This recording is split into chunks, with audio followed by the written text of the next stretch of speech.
CJ, what the fuck? CJ McCollum just dropped fucking 46 points on a random Wednesday or Tuesday night. What the fuck? 3 games today in the NBA Emirates Cup, and here are the results of all the games. Wizards defeat the Hawks 132 to 113. CJ McCollum with 46 points, 5 rebounds, 4 assists, and 10 3-pointers made.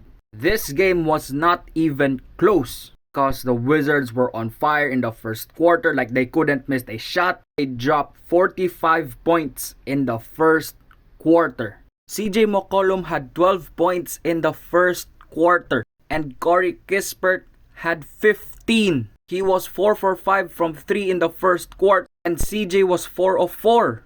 Hawks tried to make a comeback, but nah, it didn't work. Corey Kispert ended the game with 19 points. Alex Sarr had 27 and 11.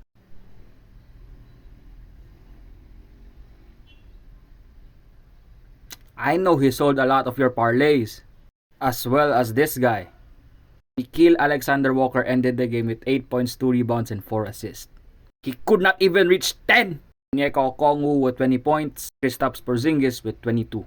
Magic beat the Sixers 144 to 103. Anthony Black with 31, 1 and 3. This game was such a blowout. Andre Drummond tried to square up Wendell Carter. Wendell Carter just looked at him like this.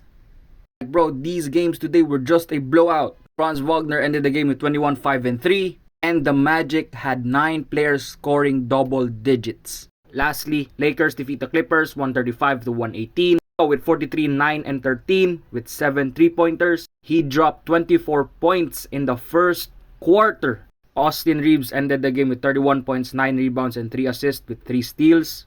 And LeBron with 25, 6 and 6. This trio has got to be one of the best trios in the league.